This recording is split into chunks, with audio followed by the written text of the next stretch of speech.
Hey fam, it's Uche from Starknet Espresso. We've brewed countless conversations to bring Starknet closer to you. If you'd like to support us while helping secure the network, you can delegate your Stark tokens to the Starknet Espresso validator. Together, we can keep strengthening the Starknet network and amplifying its stories. Welcome to Starknet Espresso. Welcome to another exciting episode of Starknet Espresso, where we brew conversations with the brightest minds building on Starknet. I'm your host, Uche, and today I'm joined by the founders of Atomiq Labs, Sylvie and Adam. We'll dive into how Atomiq Exchange is pioneering trustless cross-chain swaps secured by Bitcoin's proof of work. No bridges, no multi-sigs, no validators, just pure atomic security. From their RFQ trading model to the Bitcoin Lite client, and even submarine swaps for Lightning, Atomiq Labs is pushing the boundaries of what cross-chain finance can be. This one promises to be insightful and fun. So let's get into it. Welcome, Sylvie and Adam, to Starknet Espresso. It's such a pleasure to have both of you on the show. Thanks a lot for having us. Yeah, so without wasting much time, I don't know where to start. So maybe Sylvie, introduce yourself to the audience and tell us a little bit about how you got into Web3. Yeah, I'm Sylvie. I'm the co-founder and CEO of Atomiq Labs. I have a business background. I actually started my career in banking, went on to management consulting and worked in 2 different startups as the right hand of the CEOs. And then in 2021, Adam and I met, and Adam completely orange-pilled me. Along the way, I also learned that Bitcoin and myself actually share our birth date. I was born on the 3rd of January, not in 2009 though, a couple of years earlier. But yeah, I basically got a sign from the universe to work on Bitcoin. And yeah, now we are in the Atomiq journey for about 2.5 years, Adam and myself. And yeah, exciting times ahead. Exciting times ahead, truly. Adams, why don't you just introduce yourself too before we start? Yeah. This is my most loved part always, introducing myself. So, I mean, before Bitcoin, I was just a full stack dev, working on anything from backends, frontends, also embed programming. And then in the year 2017, I started being interested a bit in crypto.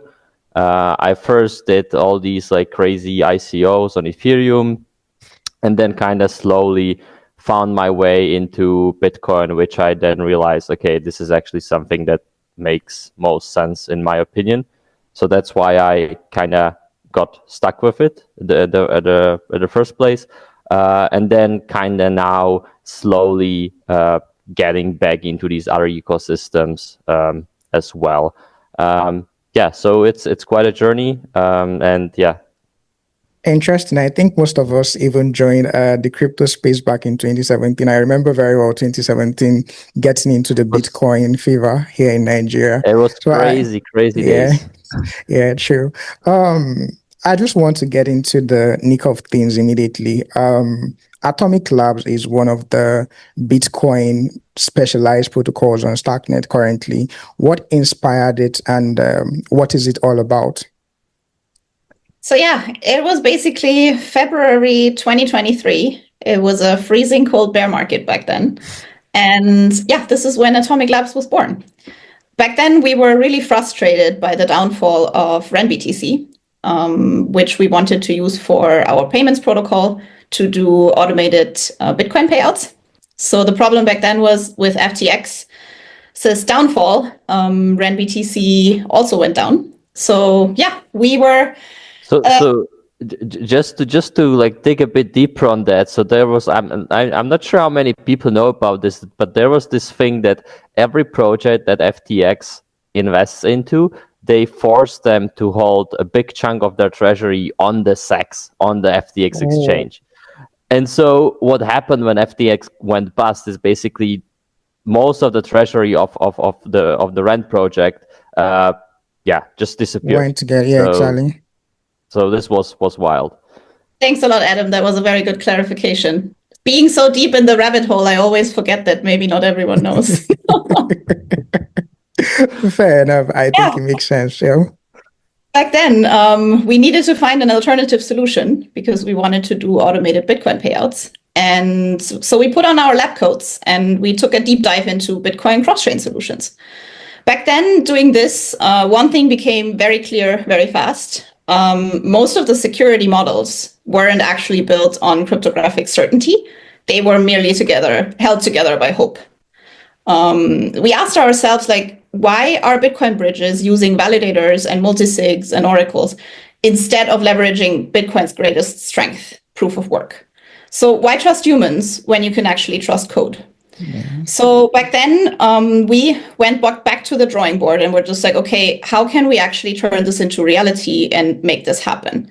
So nowadays, back then, we basically laid the foundation for what Atomiq is today.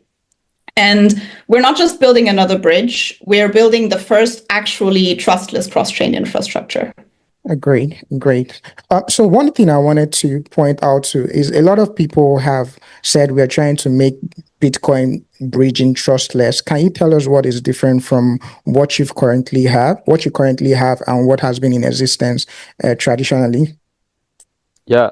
So you see on Twitter and in the space a lot of projects, and then all of them obviously claim they're trustless, they're permissionless, but a lot of them, like 99% of them, is just LARPing, right?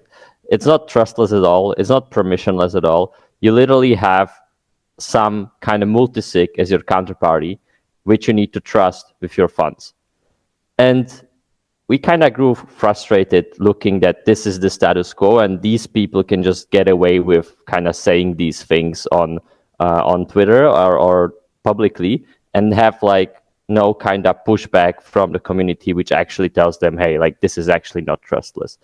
And so we are actually trustless, and we are not using these kind of these validators, these multisigs to that are on the other side, that are not trustless, they're not permissionless. We instead use this concept of atomic swap. Atomic swap in and of itself is this construction which allows you to swap assets between two blockchains in such a way that either both transactions fulfill or both fail, and both users get their funds back. And one such implementation of such a protocol is called HTLC, Hashed Time Lock Contract. This is very popular and has been around for 10 plus years by now.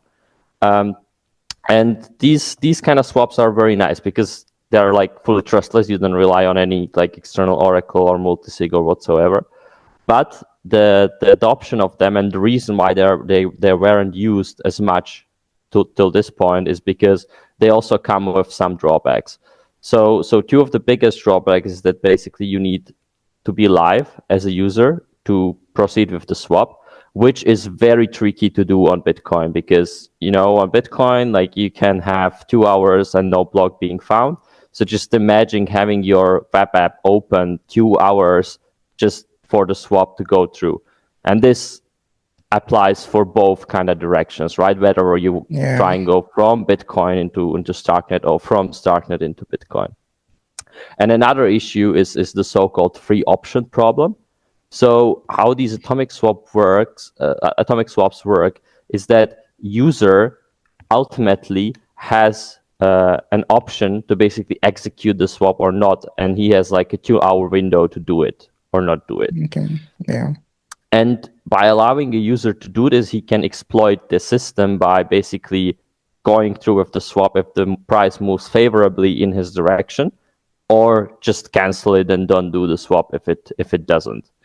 So this means that this HTLC swaps were very challenging for liquidity providers to offer without high fees because there was this kind of attack, and they were also not that user friendly because of the liveness issue. And we've been basically able to fix these issues. So we don't use these HTLC swaps anymore. We replaced the hash lock with something that's called a Bitcoin Lite client. A Bitcoin Lite client is basically a kind of like a node in the, or like it's simulating a node in the Bitcoin network that doesn't verify the execution of the transactions, but just verifies the proof of work consensus of Bitcoin. And it turns out this is so super lightweight that you can create a contract on Starknet that does this, and it's relatively cheap to run. And once you have these Bitcoin block headers on Starknet, you can basically trustlessly prove that, hey, look, I send a transaction in this block. I can prove that with something called a Merkle proof. And now I can have a trustless verification of Bitcoin transactions inside Starknet, which is then a super powerful primitive that you can then use to make these swaps really trustless and leave out the hash time lock contracts, which were making it cumbersome to use. Oh, great. I think it makes a lot more sense. One of the things you mentioned was a 2-hour time frame for user to verify or complete the transactions. What happens if one of the parties fail, maybe the LP or the user? What happens when it fails? Yeah. When they fail, you mean? When one of the parties refuse to complete the transaction. Right, correct. So the way it works is that if I'm gonna swap as a user and the counterparty doesn't conclude or doesn't settle the swap, I'm gonna get compensated for that. So I will get my funds back plus something on top as a compensation of that value of money I had locked there for few hours. So there is a clear incentive for the counterparty to go through with the swap, because if they weren't, they're gonna lose this kind of money, right? And then on the other hand, it's kind of simple. So the user, there is basically no way how a user cannot like cooperate. There's no way how a user can fail in this system. So you kind of have all the failures kind of are on the shoulders of the LP, and if the LP misbehaves, he's gonna get punished for it. Oh, fair enough. Maybe the question I should have asked is, can you walk us through what an exchange on Atomiq Swap would look like from beginning to getting the BTC? Sure, yeah. So that's actually the easiest path. Is if you go from Starknet to Bitcoin. And the way it works is that we run on this RFQ model, which stands for request for quote. And so when you come to our website and you type in the amount, what actually happens in the background is that there is a request for quote sent to the network of market makers. This is done purely off chain. It's just literally like an HTTP request that's being sent to these liquidity providers, and they give you back a partially signed quotes. And these quotes, they have binding amounts in them, and these quotes are basically partially signed transactions. So you as a user, you can then check the fee and the pricing that all these quotes have, and you can just pick the best one, which is basically done in the background in the web app. We didn't want to expose this kind of complexity to the user, so you're just gonna see the best quote, and then you have a certain time, which now is 30 seconds, to either go through with the swap or not. And so if you decide to swap, you take that partially signed transaction, you co-sign it with your Starknet wallet. And what this transaction does, it puts up the funds that you want to swap. So let's say you go from WBTC on Starknet. So this puts your WBTC into this escrow construction. And this escrow constructions works in a way that either the LP can take money from it if he can prove that he sent a Bitcoin transaction as was pre-agreed to, or you're gonna get the funds back after some time delay, right? So what happens then is you initiate this escrow on Starknet, and the LP sees that, and he will immediately send a Bitcoin transaction out as was pre-agreed to. And once that Bitcoin transaction gets 3 confirmations, which is what we wait for currently, the LP is gonna go back to Starknet and prove, hey, I did send this transaction. Here is a proof of that, and he will be able to claim the wrapped BTC from that escrow to himself. And that basically concludes the swap protocol. Oh, great! If we were to put this in a very visual way, you could say that we basically we have a little safe or a vault on top of Starknet, and there we always put in the Starknet asset. And then on the other hand, the LP, how does the LP get access to that vault? The LP uses a Bitcoin transaction, as the key to actually unlock the vault and get access to the STRK-net tokens. Oh, okay, fair enough. There's one thing I think it's good that we talk about this, because one of the misconceptions I had, maybe misconception, is I was of the idea that when you swap, let's say you're swapping Stark tokens to BTC, you're going to get a wrapped version of BTC from Atomiq Labs. Is that it? Am I missing it? Because I think what I got when I swap was a native BTC. Can you walk us through Yeah, that? that's right. So we are not like a bridge in a traditional sense. So in our view, what the bridge is that you wrap assets, right? I go BTC in and I get like some version of wrap BTC out, or like in this case, it would be like atomic version of wrap BTC, right? Yeah. But we are not doing this. So that's why we like to call us a cross-chain DEX or cross-chain swap solution, because with us, you're actually swapping assets. So you have an asset on StarkNet that could be Stark, that could be ETH, that could be wrap BTC from BitGo. And we are there to allow you to swap it into native Bitcoin and also to swap it back. And the reason why we chose this path and not creating a wrapped asset is basically you can do swaps trustlessly, but you cannot do bridging trustlessly. So you cannot have wrapped asset on the other side. The best we can do at this point is basically BitVM, right? Which is this new kind of cutting edge technology that's on Bitcoin that allows you to have not a multi-sig trust assumption, so having to trust majority, so let's say 11 out of 15 people, but to need to trust only one person of this committee. So you, in this case, trust lowers from like 11 people out of 15 to just one person out of 15. Is this trustless? It's not trustless still, because you as a user, you still need to trust that at least this one single person is going to be alive and online, and he's going to help you get out. But it's trust minimized, and it's much better than what we have currently. So this is a very interesting development that actually wasn't there when we started the project. And so that's why we were going like this, okay, like we are not cutting corners at all. Like we are going for the trustless thing, and we are not taking any shortcuts there. Oh, great. Because why I brought it up, I was having a conversation with a friend recently, and we're talking about, especially after staking BTC on Starknet came on, we were arguing whether it was WBTC that was being issued from Atomiq Labs or native BTC. But when I tried it out, it turned out it was native BTC. So it made more sense that I think you guys mentioned it so that people watching could actually like get the full gist of what it's all about. Yeah. I mean, basically it allows you to get native BTC. Yeah. So I mean, the way it could work is like, yes, you wanna take part of your BTC and do something with it on Starknet. So you take native BTC, swap it into wrap BTC on Starknet, which has some trust assumptions, right? It's backed by BitGo. Sure. It's not really trustless, but you kind of go into it with like knowing the risks, and then you can do your stuff on Starknet. You can stay, you can do DeFi and stuff.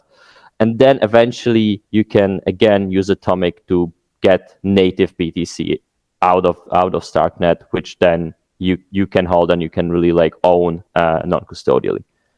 Yeah, I think one other advantage, I think, when it comes to what this is all about is Bravos, for example, I can actually just swap wrap BTC on Bravos essentially. And one of the things it does is that if Bravos has enough trust to be able to bridge BTC to WBTC, kind of like gives you more security assurance that, okay, what you're doing is not going to be messed up with, right? So I think that's one of the good things about not just having BTC, but having it in a Starknet native wallet. It kind of makes things a lot more easier. One thing again I find fascinating with what you guys have is the idea of zero slippage. Can you tell us how that works? Yeah, so basically how we were going through how the swap flow works, I brought up this concept of these binding quotes, and this is what basically allows you to have zero slippage on a swap, because the quote you're gonna get from an LP has an amount in it. So if you're gonna commit to that quote, if you're gonna like initiate the swap on the Starknet side, there is no way how the LP can pay you less on the Bitcoin side and claim the funds. So there is no way how there can be any slippage. So when you're gonna swap through Atomiq, what you see is exactly what you're gonna get. There is no way how you can get even a 1 Satoshi less. Oh, great. Sylvie, this is for you. I think one of the things I find very interesting is how you guys name certain things in your platform. So there's happy path, and then there's sad path, I think. Can you walk us through those two concepts of happy path and sad path? Yeah, sure. So the happy path is actually, if everything goes well and everything is great and we're all happy. So this means like it's a successful swap. And then the sad path is like, okay, something doesn't work. Sometimes a user makes a mistake. Sometimes there's maybe also something that is not working on our end. So there's a bug or something. And that means that this is then the sad path. So the sad path, basically, we make sure that in a sad path, the user is able to get the money back to himself, right? So in a happy path, the swap happens, but in a sad path, the swap kind of doesn't happen. And in that case, user doesn't lose the money, he just, gets a refund.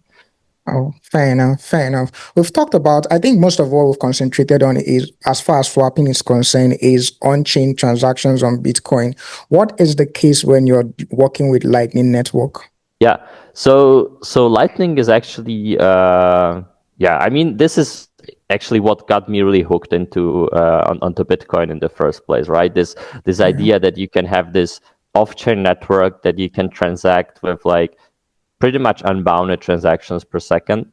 It turned out eventually that there are, of course, some limitations as well. But what I think Lightning does really well is being this connective piece of all the solutions on top of Bitcoin. So you have solutions like Spark, you have solutions like Arc, you have solutions like eCash, you have other chains, side chains like Liquid. And thanks to Lightning, all these primitives can kind of communicate with each other, right? So if you are on, and I mean the Starknet by extension as well right now, right? Yeah. So right now, if you are on Starknet and you want to pay someone who is using, for example, Spark, which seems to be the best and hottest L2 thing on Bitcoin right now, you can do it through Atomiq, and you can do it very seamlessly. So even though we don't support Spark per se, and also Spark doesn't support Starknet, we both support Lightning, and this is what allows us to seamlessly transact between each other and do so with a standardized invoicing format, so a standardized kind of address that you're gonna get. And the recipient can be using any solutions, and you don't care as a sender. You can also, as a sender, use any solution, and you can pay to each other. And this is something that I think Bitcoin is really doing well as compared to Ethereum. On Ethereum, especially when we talk about all these like roll-ups that are EVM based, on each of those you have the same address, right? And just imagine, going through the hassle of just sending money to your friend where you are on Base and he is on Polygon. So he just sends you the money on Base, and then you're not going to see it in your wallet, obviously, even though it's the same address, but it's not, your wallet is not on the Base. Same network, It's not on the same network, right? And you kind of, and this is kind of the bad UX you have with this like fragmented L2 rollup space on Ethereum. But on Bitcoin, this is a much different story. In a Bitcoin case, if Base and Polygon were like not rollups but L2s on Bitcoin, you would have both kind of accepting Lightning or both supporting Lightning through some swap solutions like Atomiq, for example, and you can seamlessly go between them, and you don't need to care that the recipient is on whatever other chain, right? So that's kind of how we see it, and we really see this very well implemented inside Bravos. So this was actually the first thing that Bravos integrated off of Atomiq, was that you could pay with Lightning, and you could do so in a very seamless way, that you just simply scan a QR code and it automatically detects that, hey, okay, this is a Lightning Network QR code. So what I'm gonna do underneath, and the user doesn't even know this, right? What I'm gonna do underneath is that I know this is a Lightning invoice. I have Atomiq here, which allows me to go from Starknet into Lightning. So I'm gonna just, show the user, okay, you're gonna pay this much Stark, and this is actually gonna get converted underneath to Lightning, but the user doesn't need to know that. He just hits pay, and it just works. He pays, and the recipients gets Lightning, and I think this is super cool because this allows you to first use Starknet with any kind of L2 solution that already is existing on Bitcoin. And the second of all, there is already like so many merchants, either in person or online, where you can actually pay with Bitcoin Lightning. So this opens up the possibilities of what you can do with your Starknet tokens to like a whole different level, right? Like now you can start buying stuff with it. Even though these solutions don't support Starknet per se, but they support Lightning. Yeah.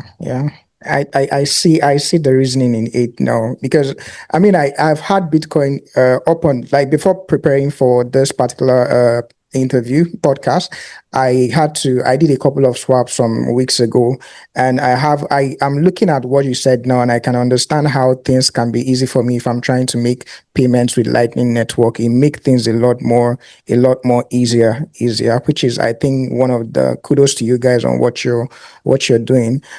Yeah, You guys are, sure. This was, I mean, I can't stress this enough that this was like this is something that we're basically looking forward to the day we started Atomiq, to have kind of this like seamless Lightning integrations in wallet. And I did a video of this on my Twitter.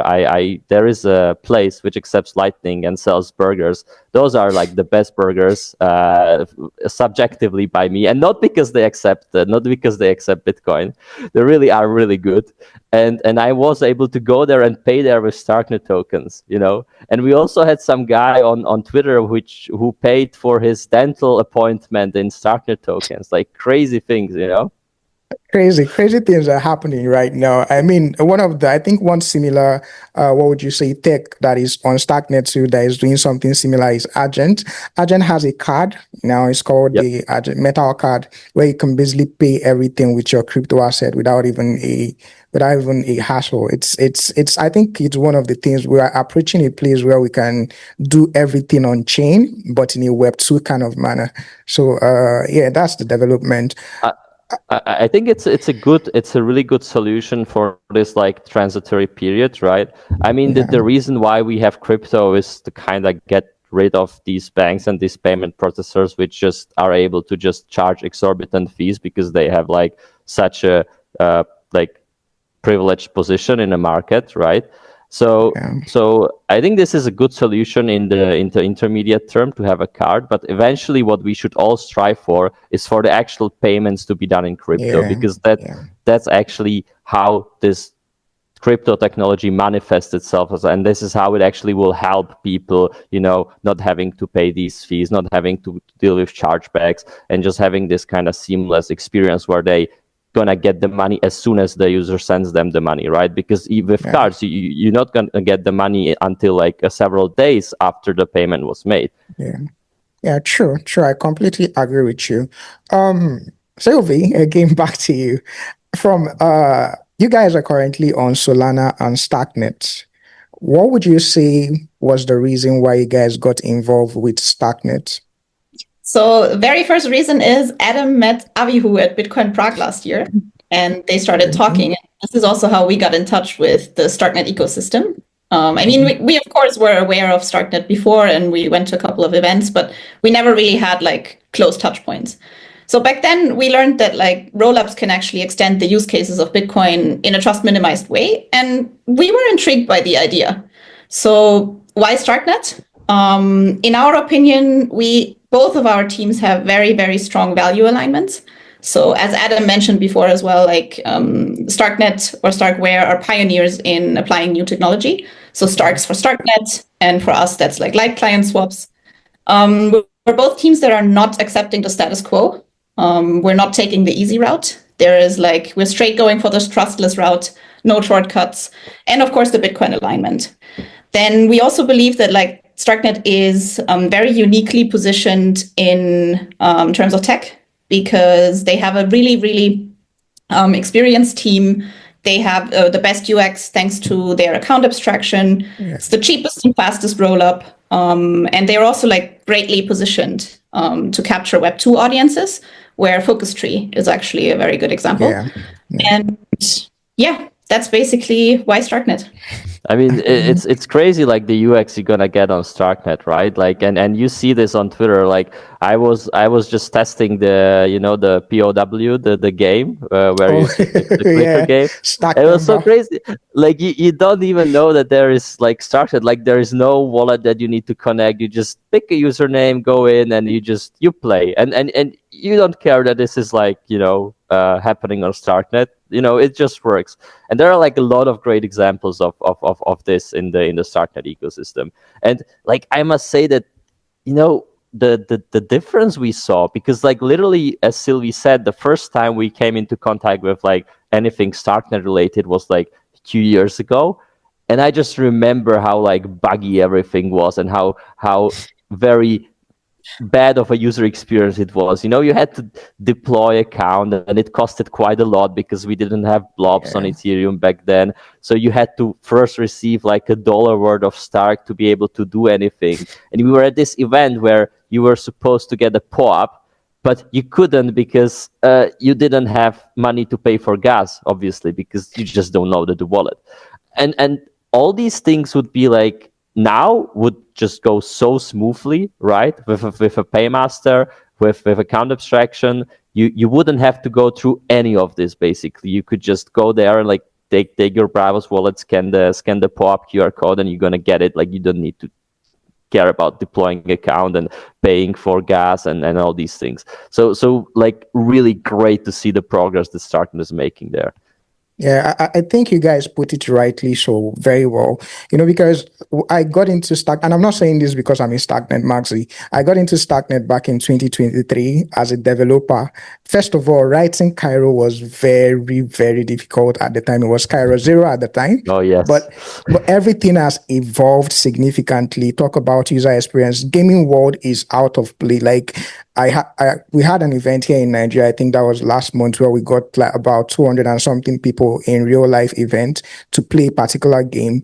And it was as simple as logging into the game with a Google ID. If you're using an Apple, you use your fingerprint or your face ID to log in and you're playing. You don't even know like behind the scene back end, there's a wallet working for you. So in terms of UI, UX, StarkNet has it covered. I don't think it's rivaled by any network at the moment, right? I mean, it cannot be because all these other networks are just copy EVM, and like I'm such an EVM hater. I don't like it. Like I don't like it at all. Because first we built on Solana, which was like, yeah, but I mean, was nice. Then we built on StarkNet, and I was like, okay, yeah, that's pretty good. That's pretty good, the dev experience. And then lastly, now, as we are kind of like expanding, I had to work on like an EVM implementation. And that was by far the hardest to get, It's crazy, because everyone says, oh, yeah, the EVM dev experience is so great and it's so awesome.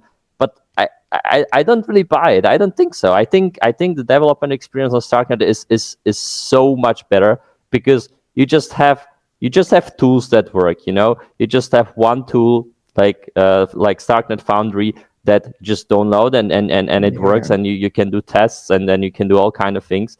Whereas in Ethereum, you kind of have to like, okay, do I want to use a Hardhat for testing, or do I want to use the Foundry for testing? And one can do these things, another can do these things. So you do the combine, and then you have such a hassle of working with stuff. And yeah, it's just such a shit show on EVM. So yeah, I really like the StarkNet DevX. Fair enough. I think you rightly pointed out when you said, I think they decided the approach they've taken is to do the difficult thing to make the users do the easy thing, right? So it kind of works out for everybody well. So I know from experience that it's a welcome thing to have Atomiq Labs on StarkNet. It makes things a lot more easy. from you guys' perspective, what do you think the response has been from the Bitcoin community? Is it something that they appeal to them? Ooh, yeah, that's a really good question. Well, it doesn't seem that kind of happened yet. At least not that we would like see the great inflows of Bitcoin. That yeah, we might have. I think it might change now with the Bitcoin staking going live. I mean, especially in the beginning, the yield's probably gonna be crazy for that. But what I think still is kind of an issue, and like this is just my subjective like look and onto things, is that you still kind of don't have any like more trust minimized version of Bitcoin on Starknet, right? So every kind of asset you have there, you kind of have some kind of counterparty risks associated with that, and that's why then you don't have people willing to kind of risk that for some percentage points of yield. So if there is a yield that's like super high, then you might want to risk it because the risk to reward ratio is good. But if you're gonna get just a few percentage points on your Bitcoin, then you probably don't bother because you just kind of compute that it's probably not worth the risk. So I'm really looking forward like when there is going to be like a more trust minimized version of Bitcoin on Starknet. If it's going to happen through some partnerships, through with the teams that are working on B2VM bridges, or if it's going to be Starknet themselves actually doing something with Collider VM, for example, right? This was their like research that actually there hasn't been a lot of buzz about in the last few months. So this is what I would like really love to see, and this is what I think would really help like to bring even more people on Starknet. Yeah, I completely agree. Yeah, sure, Please go ahead. No, don't worry, go ahead. No, I fully agree, and I think in terms of the Bitcoiners, you also have to like differentiate between different people. I think there are the diehard maxis that you will never convince to use any other chain. Yeah. But I think the majority is actually quite open-minded. And yes, they like their Bitcoin, but they also know that, for example, for payments, privacy, and so on, they need another chain. And as I mentioned before, I think Starknet is very well positioned in that sense to take on a leading position there. Yeah, I mean, this is the thing. Like this seemed to be like quite a few things, like payments and privacy that like Bitcoiners are really after. But yet, kind of the main push of Starknet is like, you can do DeFi here. Well, it seems like every one of these new L2 rollup is kind of going after the same market of these like people which, we have DeFi here. But like not a lot of them go after this like privacy aspect and payments aspect, like the throughput, And Starknet really could, right? All the tech that's needed to do that is kind of there. You have privacy solutions that are kind of like they are not out, but I mean they are being developed, right? You have the privacy pools. And also the amount of transactions you can do on Starknet is crazy compared to these other L2s, right? Like just by using Cairo and being able to have like this very efficient language to prove, you can do like orders of magnitude more TPS than your competition and pay kind of the same cost to prove it, right? Oh, true. I think one other thing I was going to mention, I was in the Ordinals space on Twitter, the Ordinals space on Twitter, and I saw the stark difference between those maxis, BTC maxis, and I saw a considerable amount of people that are willing to, see what they can also do with their Bitcoin. But I'm also going to mention that I think Starknet they are doing a lot of research to make sure that they cater to people's fear when it comes to, the fear of coming into DeFi. So there's a lot of money going into Upcat currently. There's this, I don't know if you know, there's a very Bitcoin maximalist. His name is he's Post Capone on Twitter. He's one of the people that got a grant to study Upcat and see how it can enable Bitcoin to this kind of transactions. I know there's talk of BitVM now going on, and of course, Collider VM. You've mentioned that too. So there's a couple of research going towards making sure that, and I think one of the things is they want to make sure that in terms of security, people can trust the system and say, okay, we can actually bring our assets here without fear of losing it or third-party issues. So to buttress the point, I think we are going to be seeing a lot of activities with the DeFi, BTC coming on Starknet, but it's going to take a while. I think I was mentioning to Sylvie just before we got on air that I think from 30th, because that's when reward starts pouring in, I think from 30th, we are going to see some uptick in the ecosystem. Yeah, surely. I mean, there is like no denying that Starknet is like really on the forefront of things when it comes to like research about like Bitcoin and better ways to get Bitcoin into Starknet. So I mean, we're really looking forward to when that comes and when that actually starts happening. And yeah, we'll be there to witness it and to support it. Yeah, sure, great. What has been the challenges building on Starknet? Oh, yeah. I mean, honestly, there haven't been many. I mean, so obviously it's kind of like a different system than let's say EVM or others. But I must also say the community is just so supportive that you just don't feel like you're alone in working with stuff. Like a documentation could be a bit better, and some things here and there. But like honestly, like when I had any kind of issue when I was like developing the contracts when it comes to Starknet, it was like, yeah, I was able to get some response in a matter of like a few minutes, either from the Starknet or Starkware team or from the like community of other builders. And yeah, it's been such a breeze to do that. We also found like one very good auditing company that we were cooperating with, which is Caro Security Clan. And I mean, if we weren't to work on Starknet things, we wouldn't like find them. And yeah, it was just such a great experience working with them, and we like them so much that we even use them for audit of our EVM code as well. So yeah, this is awesome. And I'm usually covering the business side at Atomiq, so I personally don't code. And I also must say that like the support that we have gotten from Starknet Foundation and also from the Starkware team is really like second to none. They really tried to help us wherever they could. And I think this is not something that you get in a lot of other ecosystems. Yeah, I think I'm one of the people that would say the same thing too, because the support, I think one of the selling points of Starknet is the community, the support from protocols.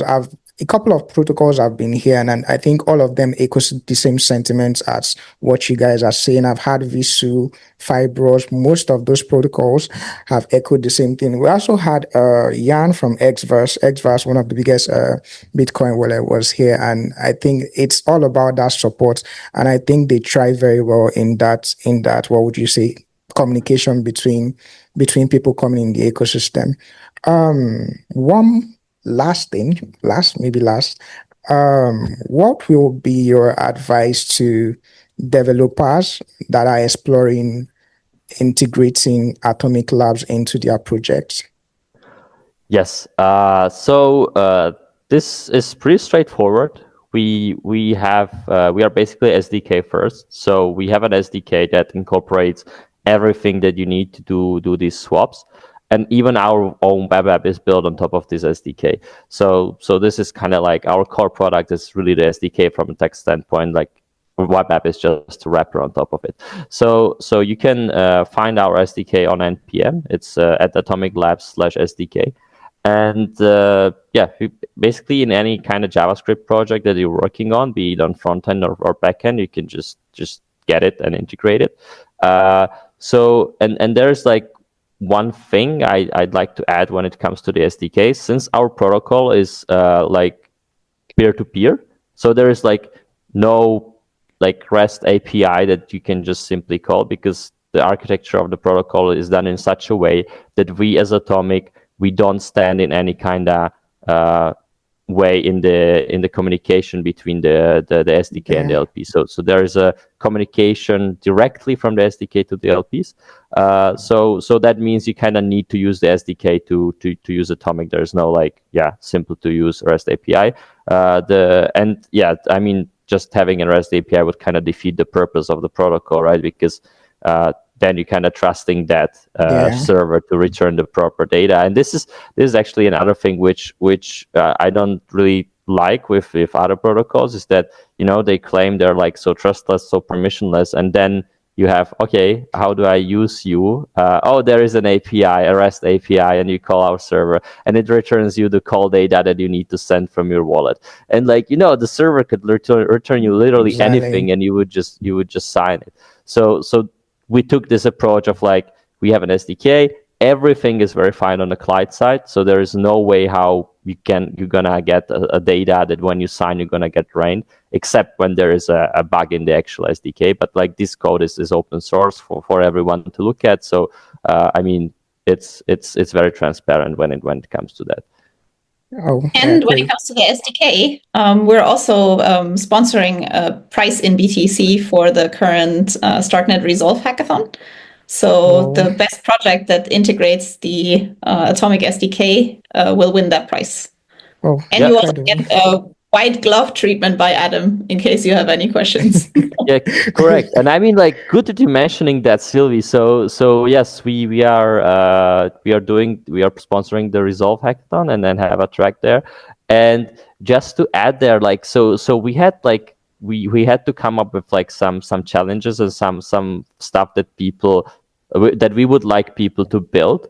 And I think it's it makes sense that so I basically came up with one, which is to basically create a very much Web2-like interface, which is what's Starknet good at, for Bitcoiners to do anything on Starknet, right? Because currently the hurdle for Bitcoiners to get into Starknet is quite high, right? When Xros finally integrates Starknet, that will be much better. But currently, how it stands is that you need to download a new wallet, right? That you're gonna store your Starknet tokens in, and then you need to bridge it there. Then from that wallet, you need to find a service that you want to use your Bitcoin for, so be it Vesu or other things, and then you need to connect the wallet. And this is all things that Bitcoiners are simply not used to do. Bitcoiners are used to a simple UX of I have this much money, I have a send button, I have a receive button, and that's it. No fuss. And so we're thinking about creating a very simple to use interface where Bitcoiners can just come in from either L1 or from the Lightning Network, deposit their BTC in, and directly there do actions such as deposit to a lending pool, do the staking, swap to another token, and all kind of abstracted in this Web2 interface without having to download any wallet. So Bitcoin in, you do stuff on Starknet there, Bitcoin out. The user doesn't even need to know that there is Starknet in the background. Fair enough. I think this ties into the question that I had for Sylvie. One would be, is Atomiq Labs doing anything to expose more Bitcoin users to Starknet? And then one pertains to more future. Are there any partnerships that we're expecting going forward from here? Towards the first question, I think we're definitely contributing a big part so that Bitcoiners would trust Starknet more, because we are offering this trustless connection between native BTC and WebBTC on Starknet. As mentioned before, we are very much looking forward to see more trust minimized versions of WebBTC on Starknet. But yeah, I think we do actually deliver our part in attracting more Bitcoiners towards Starknet. And in terms of the second question, we recently launched on Citria's testnet. So Citria is also a SDK rollup on Bitcoin. Their testnet users really put us to the test. We had a lot of transactions, but it also delivered us a lot of great insights. And One thing that is very close to our heart, I'd say, is developing Atomiq together with our community. So we are very, very focused, besides being security maxis, we are very focused on user experience and in trying to abstract away like pain points. For example, you have to be live in order to execute a swap, which is, I mean, that's not a system that will be there in 5 years from now, hopefully. And this is something that we strive for, to make it like as easy as possible. And me personally, coming from like a banking background, what really like drew me into crypto, and it was Adam, like who completely orange pilled me in 2021. So I was just like, okay, I can really see this vision of banking running on blockchains and making the system like so much more resilient, so much faster, so much cheaper. And I think I'm really looking forward to a future where like swaps and moving between chains is just abstracted away completely for the user. Oh, great. Great. And preferably also trustless, thanks to Atomiq. Of course. Well, for me, that's such a given at this point. I don't even mention it anymore. That's the primary goal. You talk about blockchains, which are like obviously trustless, and then you talk about bridges where a lot of them are actually not trustless. So yeah, it's kind of like a stark contrast, a really big stark contrast we have now in the crypto industry.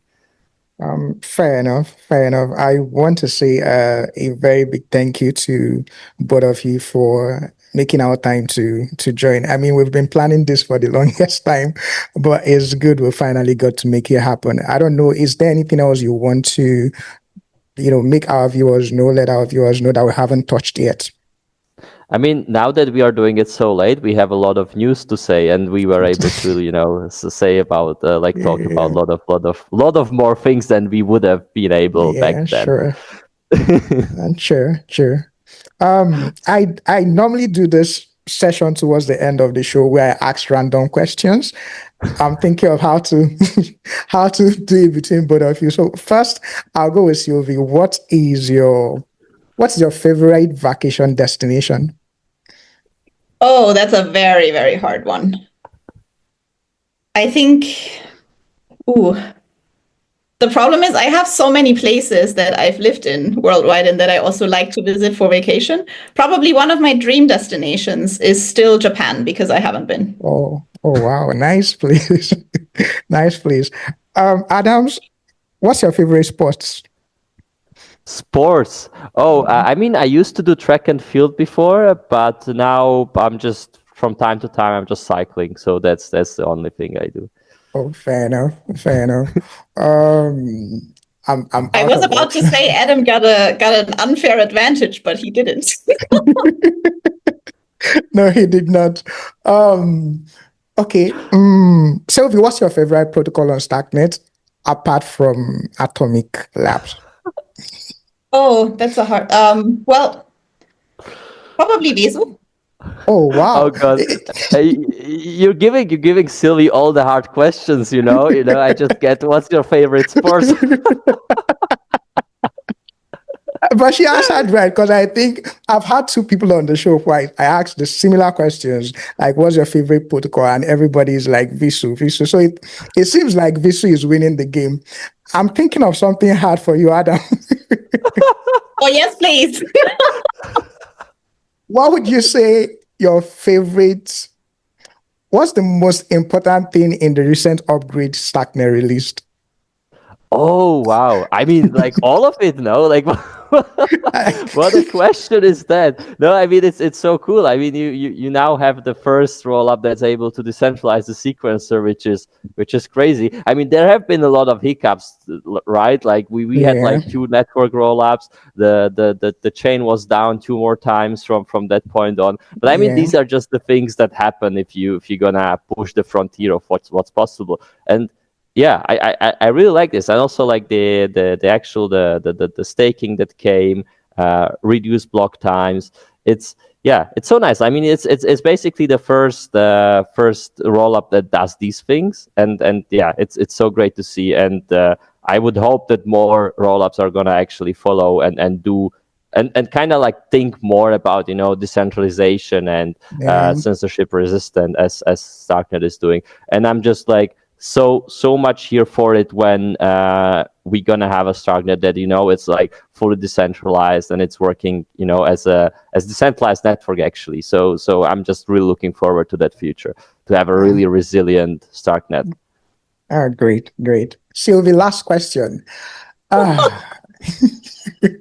Okay, I think this one is easy. What's your token prediction for Stark tokens by the end of the year? Oh, wow. I don't give financial advice. That's my answer.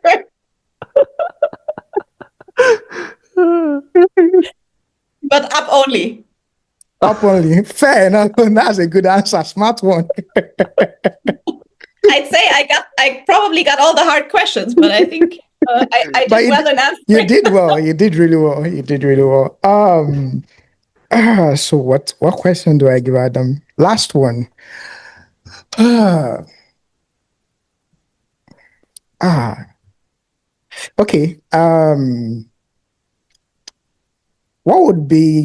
What comes to mind? What's the first thing that comes to mind when you hear Starknet? Starks. I mean,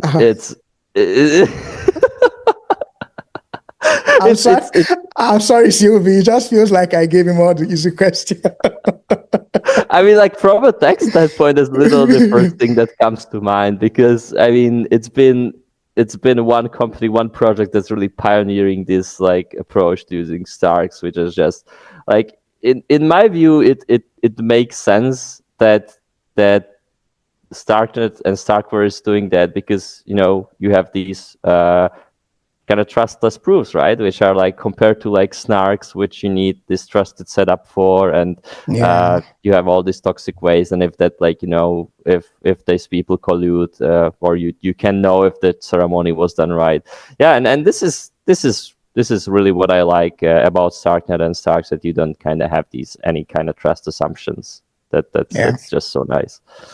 Yeah. So thank you very much. Okay. So I see a water gun in the background. Do you use it in your podcast recording? So I actually. So usually, is it that if people come to your place to record a podcast, there's actually not questions in the end, but there is a fight with the water guns in the end? I mean, I would agree. I'd love that kind of setting, right?